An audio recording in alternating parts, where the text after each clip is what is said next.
Combustion.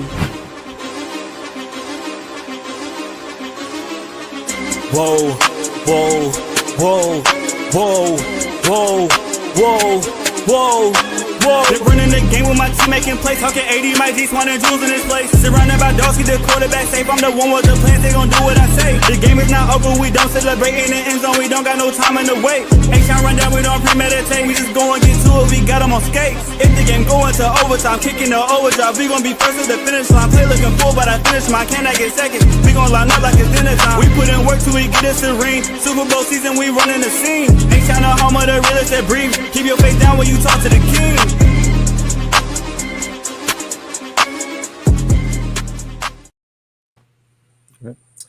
What's up, everybody, on this great September 12th Friday? My name is Clayton Muser with your Sports Talk. I'm stepping in temporarily only for the GOAT, AD. Here with me, a co-host, Jules Jefferson, Miss Lady Swan, and, of course, AD's over there in the corner. How's everybody feeling today? Doing well. Doing good. It's Friday. Absolutely. Absolutely. We're feeling good, though. We're ready for the weekend, ready for some more ball, college and professional. Yeah, we are. I'm ready. So as y'all can see, I have my fit on my uniform.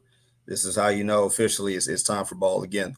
So we're just going to get right into it. It's good to see everybody back live again. We're up to 21s. Let's go. Let's get these viewers up.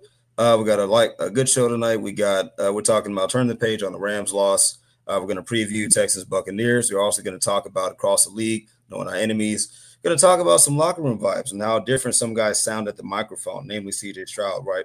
But let's start off. So, Jules, my friend, if you will indulge me for a second. Texans lose a heartbreaker, 14-9 to the Rams in LA. What are your first thoughts on the game, sir? It's a new system. It's a new players. The defense had its strong points. The offense still has some lingering struggles. I believe that the O line still need to find their set. I mean, the injury to Jake Andrews, the movement of moving left to right tackles, moving guards to back right guards. I think the whole vibe that they wanted to start with it kind of hurt from Ed Ingram not being healthy.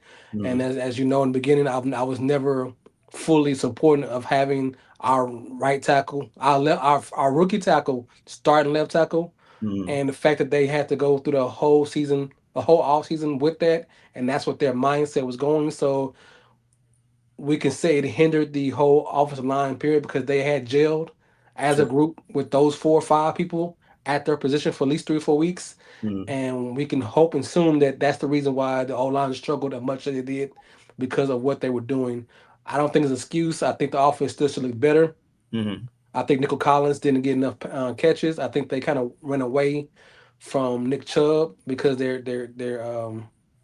keeping a pitch count. But at this point, man, we in the season. I mean, if we signed up for a reason, if he can't tote the rock for 20 carries or what you need him to do, then he's a bad signing. You got to go with your horse, what you have. And William Marks kind of didn't he looked kind of good, but he didn't. DP he's my whipping boy. I'm not gonna go on DP, but you know how I feel about him. At this point, they just got to show better. Offense got to show better, and the vibe from what you're talking about earlier about the whole press conference. I will talk about that later, but I need this. I'm not panicking, but there has to be a sense of urgency and the whole idea of having another OC to learn how to call plays in a lot of situations. It's going to be learning curves. It's going to be ups and downs. It's going to go through that situation. That's what we have. That's the horses we have, and we have to go from that. Absolutely. So, Swan, let me kind of go to you real quick. So, Jules made a lot of good points. So, Swan, for you, where would you say, even if nervous wouldn't be the word, what key trends or kind of decisions that made you feel the worst about the direction of the game? In other words, when did you first feel like the game was kind of getting out of hand and staying out of hand for the Texans on Sunday? Actually, one I'll start with the rushing. There were only truly 2 instances where I was frustrated and dumbfounded. That was use of Damian Pierce on back-to-back plays, the pass, and obviously he didn't catch it, and then you turn around, you use him on another run play, and obviously we were already, I think, probably near what on our own 20 or 18-10, something like that. The point of it is, Mm-hmm. I see already that that drive was gonna stall. I already had that feeling, and I didn't understand it. Um, Mhm. Other than that, I didn't think it was a bad uh, game called. Mhm. I actually thought he did well as a first time play caller, OC, as far as the game plan, because although we got the same results, Mhm. I actually saw, to me, um, the plan. I thought the game plan made sense. Your personnel that you use, you kind of question. So that was my feeling on that. Mhm. Uh, not using, not the, I would say not using Woody Marks, and I didn't understand why we were using Chubb less when he was averaging, over 4 yards to carry. I think it came to 4.6. So I don't know if he was on a pitch count or anything. So that um, I'm curious about. But other than that, I didn't think he did a bad call. I thought it was poor execution for real by the players. Mhm. And I never thought the game was out of hand because we were shooting ourselves in the foot. We had opportunities to, we would move the ball and then we would stall as usual. CJ misses some throws. Mhm. Um, I love that he used his legs at times, but 2 of the 3 sacks I definitely say were on him. So I can't blame Kaylee and say, hey, you know what? Something's wrong because we did the all 22 the other night. And for those who didn't have opportunity to catch it, we have it there on YouTube as well as playback. But we saw open. We saw Nico open. We saw other wide receivers that were available. Um, so I just think it was the first time out. And then the shuffling of the O line. So there were some factors. I don't want them to be excuses, but I'm not panicking, like Jules says. Um, Defense got to tighten up on third down. Although we bragged that we only held them to 14 points, yes, but them third downs, it was 7 of 13. So to be a top 3 defense, you got to tighten up because those types of defenses don't give up third downs consistently over and over again the way that they did. Right. Agreed. Right. And good job, folks. So for me, just kind of put a bow on this one and transition to the Bucks preview. But what's up, Jay? Yes, you sure are here. But no, so for me, I had to do the post game on Battle Red blog on this. It wasn't all negative, right? It's game number 1. And it's a shock for me to say that because oftentimes my expectations are way out of whack. But no, so it wasn't all bad, right? By the numbers, Nick Chubb actually outrushed Calvin Williams. Of course, not by a touchdown, but yards per Right. carry was solid. He has some good runs, right? So he showed you, like, okay, cool. The Rams D line is nothing to sneeze at, right? Like, we know the Rams are a dark horse Super Bowl contender, so I'm not gonna act like they were playing a bunch of bums. The biggest thing that stood out to me and my biggest disappointment, more so than the O line and just kind of things looking shaky, they did whatever they wanted to our secondary. Stingley did not have the best game, and of course, you're going against Devontae Adams, a bit more aged and more seasoned Devontae, but still, he didn't have the best game. Now Stafford threw the ball well, right? But the secondary looked way too compromised. I'm looking at the numbers now. Puka went off for 10 catches, 130 yards. That's 13 yards per catch. Namely, victimized Jalen Petrie to end the game, which that's not a new thing, which we'll talk about more later. But that's my biggest disappointment is that our secondary, our highly touted secondary got cooked by a dude with half a back. So there's that. Outside of that, I mean, look, I like the quick game, right? I like the fact that CJ had hit a lot of his hots. I like that part. I don't like the fact that he was still pressured over 40% roughly. But in saying that again, y'all mentioned it, injuries and necessities. So I get all this stuff. Ed Ingram has been upgraded back to full. So I expect the line to even out, right, for a bunch of reasons. But I mean, look, it wasn't all bad, right? You lost, and really, I hate it because you almost snatched victory from the jaws of defeat. It's just that your RB3 or RB4 also got a ball punched out because he was Right. kind of red loafing the ball. right? And you don't like seeing that. So, but outside of that, I think the mental mistakes, things like that should be and will be cleaned up. And that kind of right, yeah, the hip injury to Singlet's right. But I will also say this, and as we transition to the Bucks game and Jules, I kind of wind it back to you for a second. Speaking of all these things, who do you think makes the jump week to week? Who do you think bounces back? What things do you think improves going into Monday night? Well, it has to be CJ. CJ has to find a way, will the way, lead the way, whatever has to be. CJ has to be the man Mm-hmm. because he has to win that fight.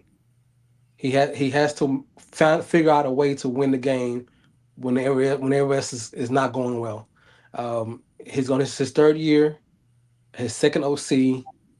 He's going to trying to prove a contract so he can get extension, and this team is not going to go no further than CJ.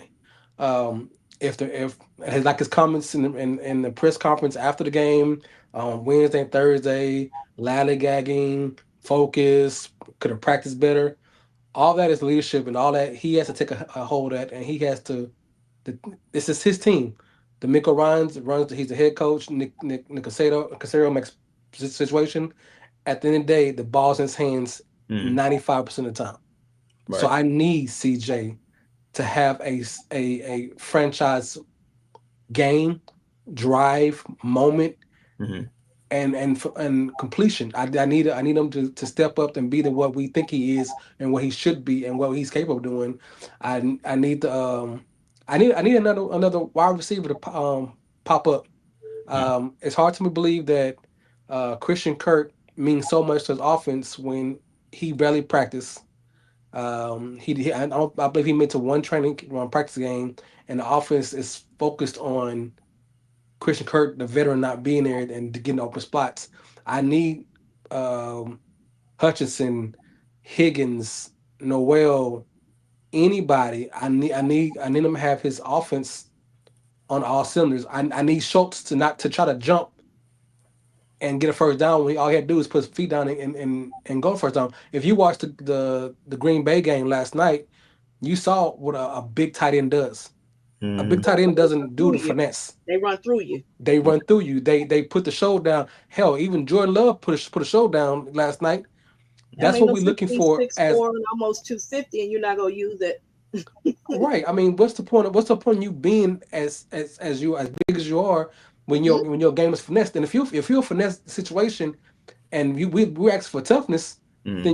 then you wrong for us. We can't have you going. And there was two times in his situation where if he was tougher or he played to his size, the chains move, the first Mm-hmm. down move, and the offense looks better. Mm-hmm. So to wrap this up, I need CJ to get everybody in line, to everybody do their part and look good because you're going to have a gunslinger out there. They played his rookie year. They took in his last minute drive for CJ to win. We're looking for that same situation. We need these offense to shine because the defense is going to show up. The defense get 14 points on a Matt Stafford offense with Puka and Kyrie Williams and Devonta Adams, all that stuff. Mm-hmm. Bro, you're gonna be tested. And defense did their job. We need you to score more than 9 points. And I'm looking for the offense. I'm not looking for CJ because I believe in CJ. I believe in his offense. So I'm needing him to step up. I'm sorry. I Sure. know it's kind of long. Oh, no, you good, man. Listen, no, it's fine. And Swan, I'm about to swing it over to you. Let me prep you. Let me set you up real quick with a comment after this. So he reminded me along with AD Hayden over there in the corner talking about Higgins wide receiver 6. I will be objective and say this, and I'm gonna hand it over to Swan. Speaking of physicality, speaking of taking over the game, this was a prime opportunity for Jaden Higgins to show why he should be considered wide receiver 2 with Kirk being out, right? Mhm. And that's a bit hyperbolic, but it was a good opportunity. And when I see, look, he had a solid game, right? Mhm. He had some good catches, but when the image of Rams cornerback Kobe Durant snatching the ball out of your hands, right? Mhm. And it wasn't like, of course, it wasn't like the easiest to catch a ball, but again, you're like 6'13", and you jump high, and as the coaches would say, as growing up, right, both hands touch the ball, you come down with it, and the Correct. fact that he snatched it out of his hand. Now, again, I still think that was not a pick because it hit the turf, but whatever. It wasn't. It wasn't. I don't care what the rules say. Right. It But go didn't. ahead. It didn't hit the ground. Right. But still, given the circumstance, it shouldn't have got to that. Your ball, the ball hit your hands. You come down with it. But whatever. Right. So that's my biggest thing. But Swan, kind of swinging it to you for a second. So, in considering Jules's points, right, I also think about the attitudes that we kind of subtly are seeing bubbling up behind the podium, right? CJ, namely. So, Swan, I don't know did you see any of the footage of the press conferences recently about what CJ kind of said about people's thoughts and perspectives? Yes. All right. So, what were your immediate reactions? Because I'm hearing a slightly different CJ than what I'm used to. I think we can all attest to that. But what are your thoughts? It's kind of twofold. One, and I've come to accept that, and I'm just gonna make this little comment. But some things about astrology I believe in when it comes to signs and everything. He's a fellow Libra, like myself. We can wear, and I don't care if you're female or male, trust me, he can wear his emotions on his sleeve. He shows it. He has no problem not hiding it. There are instances where he gets annoyed, and I can tell. And it's quote unquote showing. Mm-hmm. If he was winning, we wouldn't care because we're winning. We lost a game that we shouldn't have lost because it was ours. It's nothing the Rams did that made them so great that we shouldn't have won the game. Then it kind of looks like remnants of last year where we're kicking field goals, we're stalling out, turning over, undisciplined, and you went through overhauling everything. So expectations were high. And I think the perception from fans is, one, if you're going to take a L like that, I need you to stand there on 10 toes, look like the leader we know you are or have shown many times. And I think it's kind of, even though players say they don't pay attention, we know they did. Right. And I think this week in particular, because folks were very vocal, even made it to apparently the radio stations regarding comments and spaces. And I just think he's frustrated. I don't think it's the offense. I think he's frustrated that he's critiqued the way he is here. When he was so beloved, a year ago. So I think that partly is on D'Amico, because you're the head coach, that you need to help your guys. They're young, few of them. So I think he has to grow in it. I'm not expecting him to look like a 5, 6, 7-year vet. He's going to make mistakes. So I'm hoping as the season goes on, he gets better, and year after year, he gets better in managing that.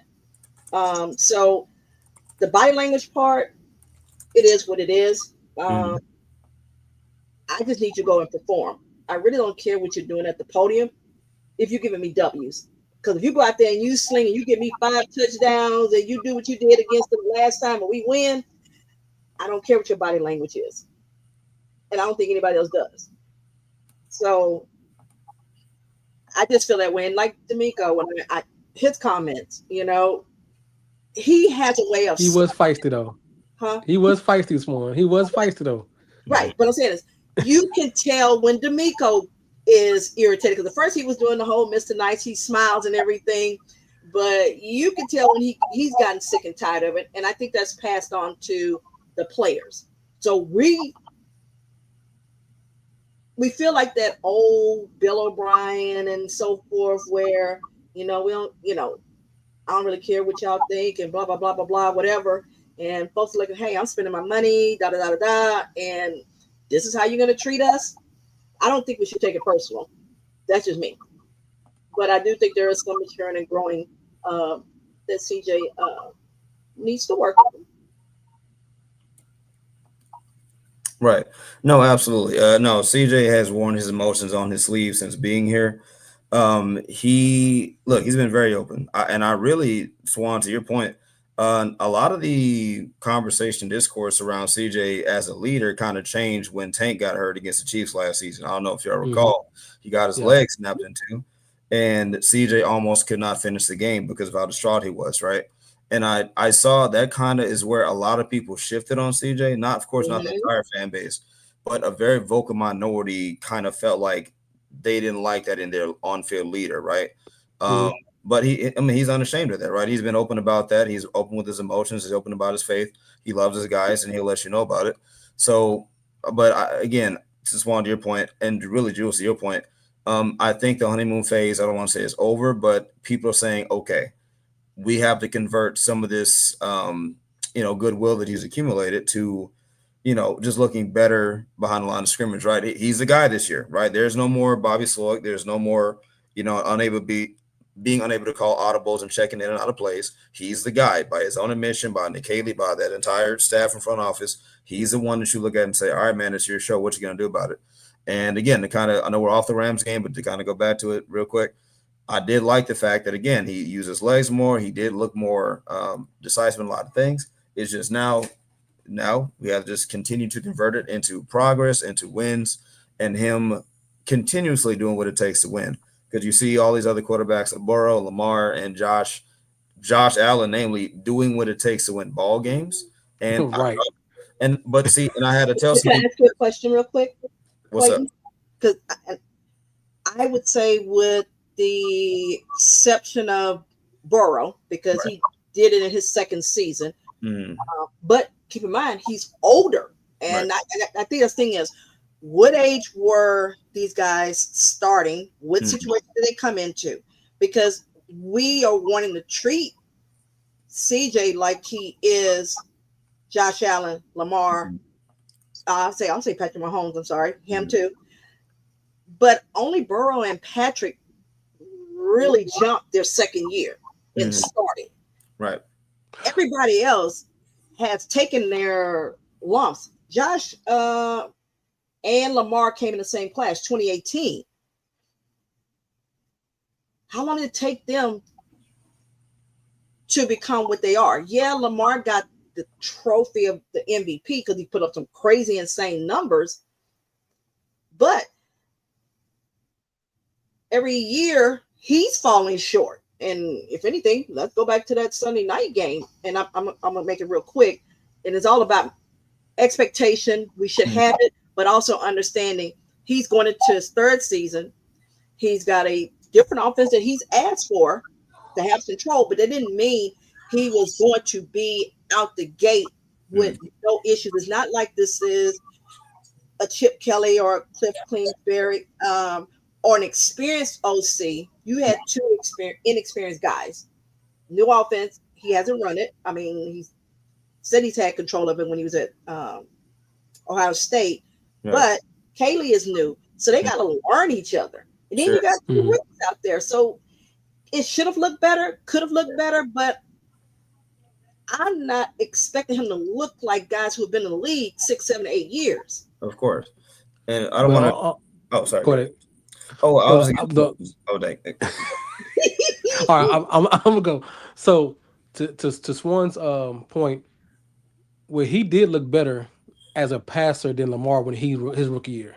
He Mhm. did look better than Josh Allen his rookie year. So his own success is the bar that we guard him on, and Right. we're looking to be better. So his success was a little earlier.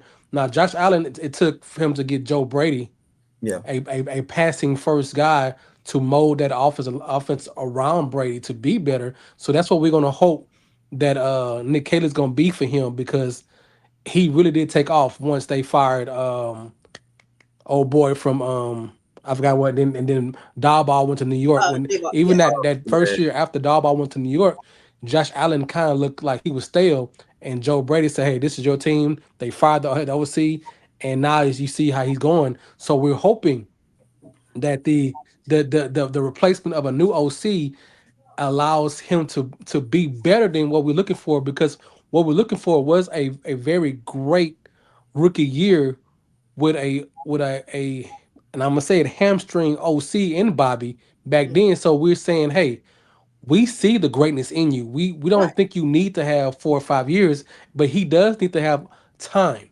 But the expectation of what he is because what he's shown, Right. and maybe it's a double-edged sword because it's a lot of expectation, but it's also earned respect for what we see him perform. Oh, No, I agree with you. To me, Yeah. And my like I said, goal we see him was perform in college. We no, see him before his first year, so we know the talent's there. yeah, It's just not right now. We're not seeing it translate to wins right. and absolutely. the I big guess my thing wins. was as a fan, Mhm. homer, I wanted to I'm come with it. out week one and light it up.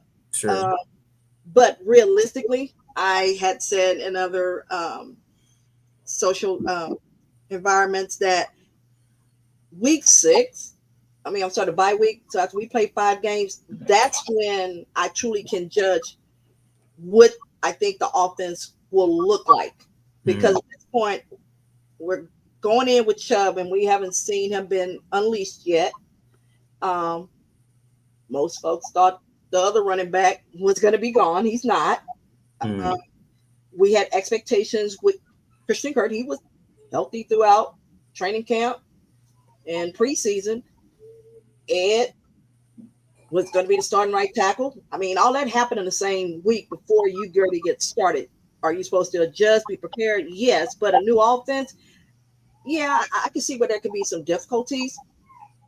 But I expect that you're going to be at a home opener, and I know we're going to get into it, a discussion. Right. So I expect each week, like we did with the defense, we never worried about the defense. We kept saying, you know what, it's going to get better. It's going to get better. And it did. Well, I believe in our quarterback. I believe it will get Mhm. better as everyone gets comfortable.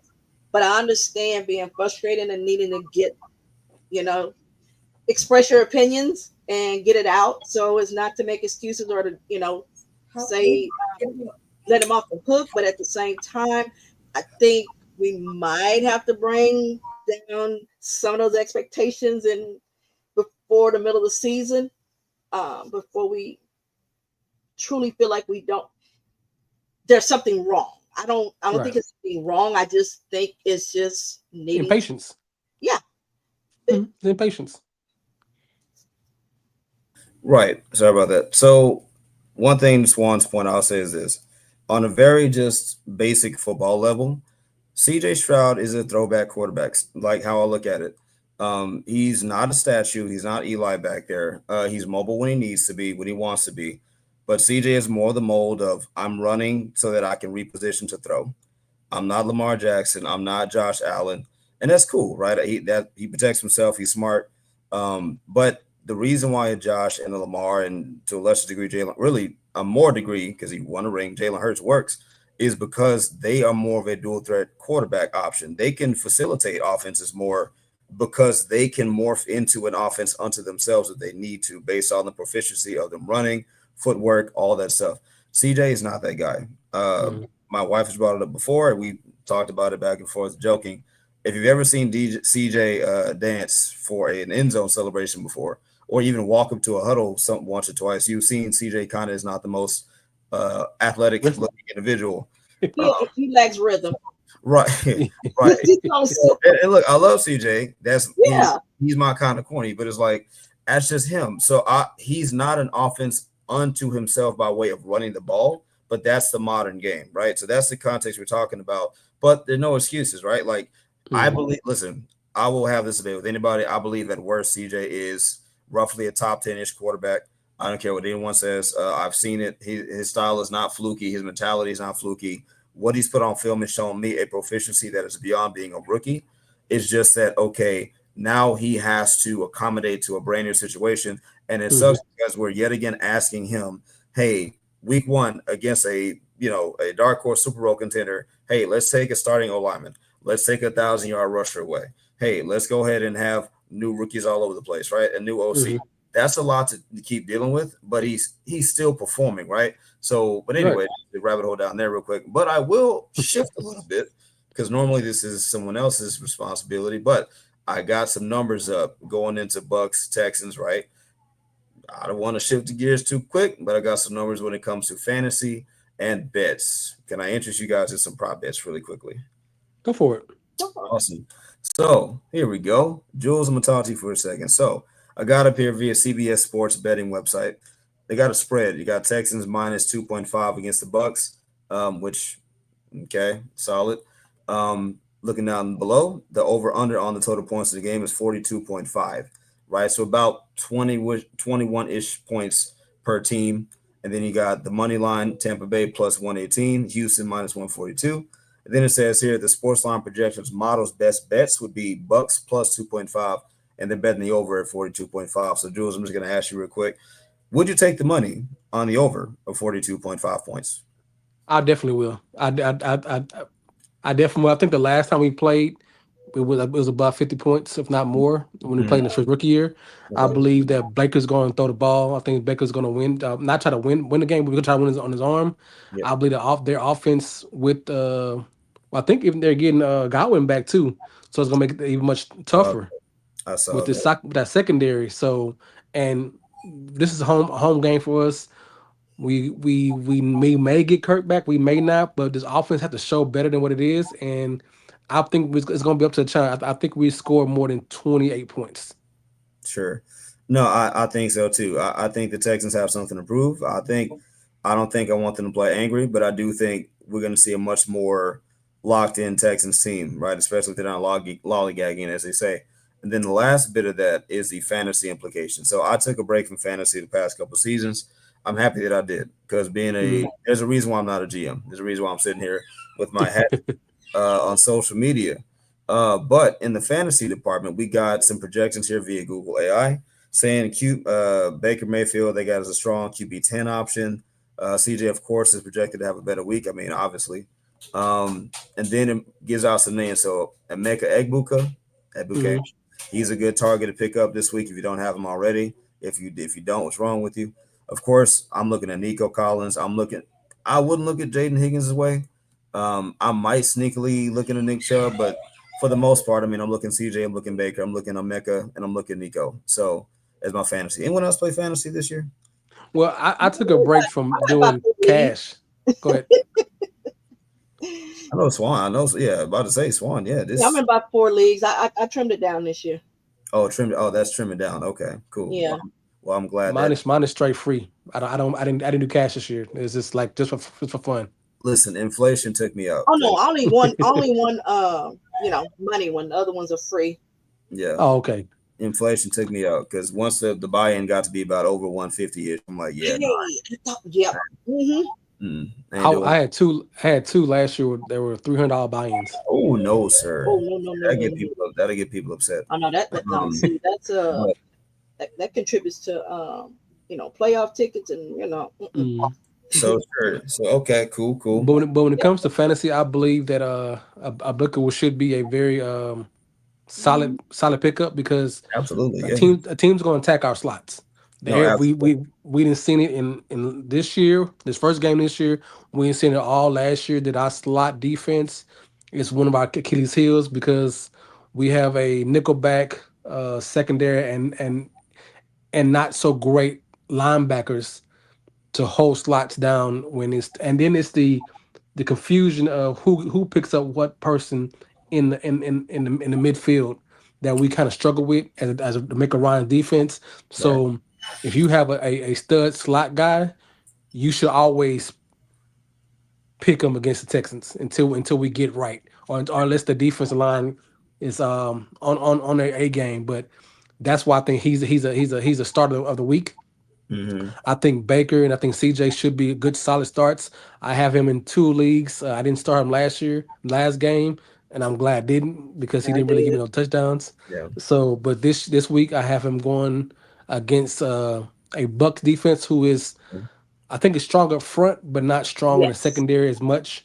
And I think that and I'm gonna disagree with you, but I think Higgins is a slot guy, a flex guy to start because I think he has to show something because if Kirk is out, they're gonna lean on him a lot, and he got to show up. He got to, and like you said earlier, that he let somebody snatch the ball from him, who he has 12 inches of height over. So with both hands coming down and got taken. Both hands. Right, and you got to know as a coach is that's highlighted in that film session. that you Absolutely. let somebody body you and end up in inception when you have the height advantage and jump advantage that it's in your hands. Come down with it or not. Best left, knock it down. Right. So I Absolutely. think Higgins is a can be a possible still start this week, especially in flex. Absolutely. So Swan, real quick, I got something for you. So transitioning from there to our AFC South contemporaries. So, hey, what made this week worse for me was when I saw Daniel Jones possibly being unlocked by Shane Steichen. I did not have that on my bingo card. I did not have Miami getting whooped. What was it, like 33-6 or something ugly like 33 to 8. 33-8, right? Absolutely disgusting. Swan, I'm gonna ask you, thoughts on our immediate contemporaries. Texans and Titans are the only ones who are 0-1 in the division. Colts and Jags 1-0. Any thoughts, concerns, overreactions, or we just find it's only week one? I have no concerns, but I always said Colts would always be right there, being like a little gnat, just irritating. Because they have the last 2 years. Last 2 years. Jags, you were playing the Panthers at home. And based on, your so-called upgrades and everything, you did what you were supposed to. You handled business. Congratulations. No, I did not have Danny Diamond, the Dolphins. However, again, not concerned. I want to see them do that over and again. Their defense, sure, fine. Their weapons, never question or have any disrespect for them. O-line, good. Jonathan Taylor. But I got to see Danny Dimes do that for a whole season for me to get worried. Titans actually played a good defense. They were on the road. It was up a mile high. If anybody has been up there before, it's not easy to play up there. So they don't right now have the personnel to make me be concerned. So it is what it is. Week one. I expect them to be 1-1 with us, or the Titans to be 0-2. So that's how I see it. I agree. I agree. I just think for me, it's like, don't tell me Daniel Jones is being held back by Brian Daboll. Don't tell me that. Because we're not going to spend. Now, will he be better? Yes. It could he be a Geno Smith where you look better? You're solid. Right. You know what I mean? I ain't talking about where you looking like, oh my gosh, no. Yeah. I think based on the head coach and him being offensive minded, and you got Jonathan Taylor, so he doesn't have to carry the team. All he got to do is play within the offense. You have the weapons. So do I think he can be solid? Mm-hmm. Yes, but it still don't scare me because with the right defense, you can make him make mistakes. Sure. Absolutely. And to Swan's point, we're going to go ahead and segue right over to the rest of the league storyline. So, along with the Colts, of course, you talk about Miami. They might have the worst team in the NFL. You got the Chiefs who are 0-1. Didn't see that coming. You got the Cowboys being 0-1 because it just feels right. That's just where they're supposed to be. You got the Packers looking like the Super Bowl contenders that we thought they would be with Micah Parsons getting traded over there. You just have a smorgasbord of NFL storylines. So speaking of, we're going to go roundtable style. I'm going to read off all this week's matchups top to bottom, ending with the Texans Bucks as we close out this. It's Jules. I'm going to go with you. Swan, I'm going to go with you. We're going to ping pong back and forth. So game number technically 2, because we already got Commanders Packers 27-18 last night. Jaden Daniels with should we call it? We're not going to belabor the point. Please don't say that. Don't say that word. I hate that. They did that all last year with CJ. Oh, I know. I'm just saying I'm waiting for the conversations. But anywho, I'm gonna keep it moving. So Jules, I'm gonna start with you first. Giants, Cowboys, 12 o'clock Sunday. Who we got?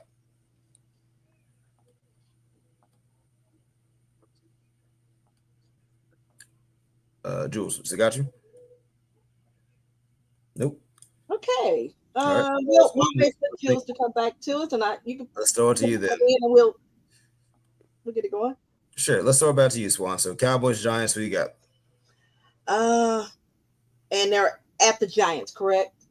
They are actually in Dallas. In Dallas. Yep.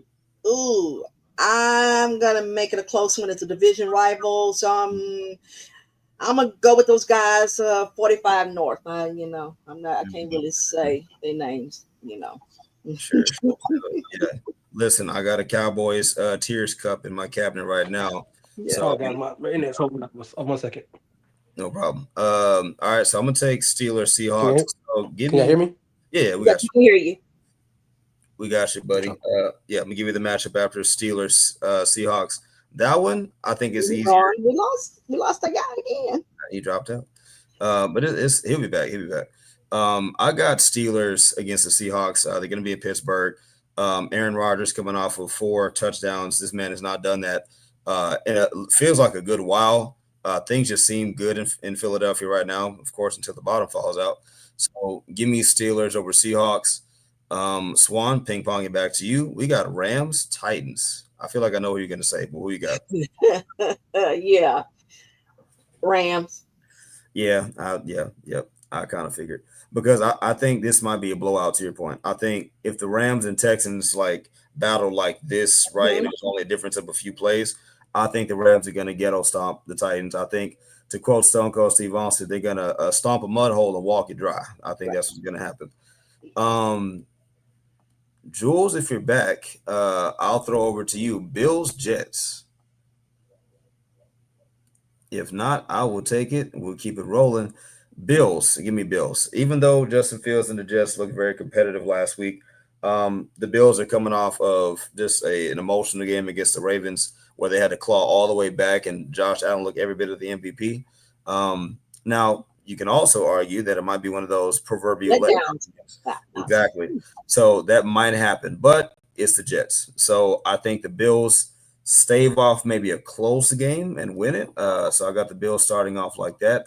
Swan, back over to you. Patriots, Dolphins in Miami. Ooh, I know that's a hard one because they don't do well in Miami um, at all. Even when they had Brady, they struggled down there. Whatever it is, the first part of the season when they play them. Mm-hmm. But the Dolphins look so bad, and I don't know if you heard they had a players only meeting. After week one. Yeah, Listen, so that all the makes me time. a little nervous. Uh, I'm Yep. gonna go with Patriots. I'm gonna go there because I'm like, Sure. I got no. I can see that. I think this might be the year the bottom falls out for Miami. I think that defense after losing Ramsey, after losing Christian Wilkins, I just think I wasn't expecting him to look that bad, and I get it. It's just week one, but when you let Daniel Jones drop 33 on your dome piece, okay, yeah, I don't think that highly of you. But moving on though, now we got was this Jags Bengals. So for me, this in Cincinnati, give me the Bengals. I think you get Zach Taylor gets his wish. They start off 2-0. I don't think that highly of the Jaguars. I think we're waiting on that other shoe to drop on Trevor Lawrence. Um, I don't think that much is a week one win, to be honest with you. Speeding through that one, Swan. yes. Next game on the agenda, we got 49ers and Saints in New Orleans. Oh, that's a hard one because Brock Purdy is out Mm-hmm. on that game. George Kittle is on IR already with hamstring. Mm-hmm. But I'm gonna go 49ers. I'm gonna see. I'm gonna put it in Robert Sala's hands with their defense and give it to them. All right, absolutely. Another toilet bowl part two. I actually thought about that. The toilet bowl. All right, we got Browns Ravens this time. After I think it was I should know the tight end's name. Shame on me. But the tight end for the Browns said they will be a better team. Not this week. I got the Ravens stomping them out. I think they're going to be highly upset after what happened in week one. I think Lamar goes crazy. I mean, that's not breaking news. David Njoku, there you go. I don't know how I forgot this man's name. I blanked. But listen, the Browns are still going to brown. I don't Well, know they what beat them last year. yeah. So, hey, listen. I'm calling my shot. It's gonna be Baltimore running away with this one. Swan, back over to you. We got Bears Lions in D Town. Yes, I'm going to go with the Lions. on this one. Mhm. After losing like they did, I think they have something to prove with them Mhm. losing both their OC and DC, Mhm. and they're at home. So yeah, I think they'll get this ship righted. Absolutely, absolutely. Okay, and Jules, I hope I'm not missing you. We're just trying to roll on, man. So chopping in, jumping in anytime you want to. Colts Broncos. This one's going to be interesting for me. So, ooh, it's going to be tough because the Broncos kind of struggled last week. So, I'm gonna take the Broncos as I don't want to say as an upset, right? Because they were just a playoff team, but I think one of those sneaky upsets where the Colts are coming off a monumentous game to start their season.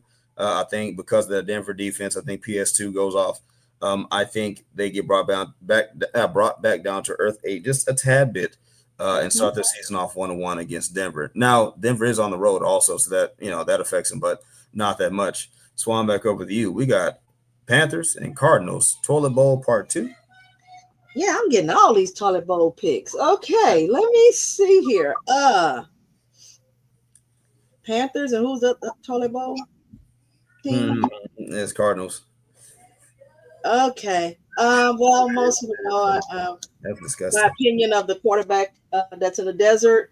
Yeah. And I love Bryce. I always will. So I'm going with the Panthers. Okay. I will save my commentaries on that because this is a Texas related show, but Mhm. anything with Bryce and CJ, is always relevant. But okay, moving on. I don't have the toilet bowl. I got Eagles, Chiefs at Arrowhead. Ooh. Woo, that's gonna be delicious. Give me the Chiefs to go 0-2. I got the Mm. Eagles. I got the Eagles beating them on the road to start the season off in 0-2 so that Nick Wright can show up on first things first and lose his mind. Um, moving on from that, we got Falcons Vikings. And they are where? Yep, they're in Minnesota. Oh yeah, give me Vikings. You Yeah, think about that. That's not um, an easy place to play. yeah, absolutely, absolutely. Yep, I got that one. Especially JJ McCarty did his thing last game, so he's gonna want to build off of that.